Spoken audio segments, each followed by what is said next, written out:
আমেরিকার যুদ্ধবিরতি প্রস্তাব প্রত্যাখ্যান করল ইরান। মধ্যপ্রাচ্যে উত্তেজনা তীব্র। ইরান যুক্তরাষ্ট্রের দেওয়া ৪৮ ঘন্টার যুদ্ধবিরতির প্রস্তাব প্রত্যাখ্যান করেছে বলে আন্তর্জাতিক সূত্রে জানা গেছে। একটি তৃতীয় দেশের মাধ্যমে এই প্রস্তাব পাঠানো হলেও ইরান তা গ্রহণ করেনি।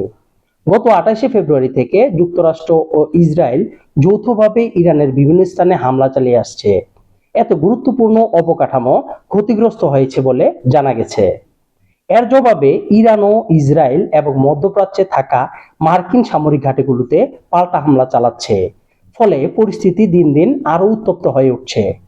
একই সঙ্গে ইরান বিশ্বের অন্যতম গুরুত্বপূর্ণ জ্বালানি পরিবহন পথ হরমুজ প্রণালী অবরোধ করেছে, যা আন্তর্জাতিক তেল সরবরাহে বড় ধরনের প্রভাব ফেলতে পারে।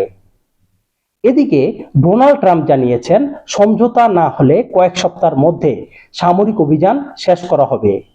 কূটনৈতিকভাবে সমাধানের চেষ্টা চললেও এখন পর্যন্ত কোনো সমাধান আসেনি।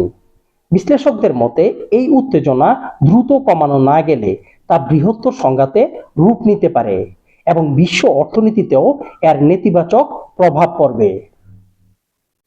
এবার সৌদি আরবে ব্যবসা ও বিনিয়োগ করতে আগ্রহী প্রবাসী ভাইদের জন্য রয়েছে গুরুত্বপূর্ণ ঘোষণা।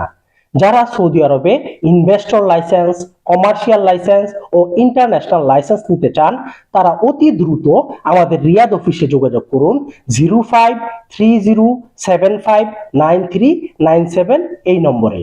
সঠিক ও নির্ভরযোগ্য আপডেট পেতে আমাদের ফেসবুক, ইউটিউব, ইনস্টাগ্রাম ও টিকটক অ্যাকাউন্টে যুক্ত থাকুন। সাথে থাকুন সবার আগে সঠিক খবরের সাথে। ধন্যবাদ।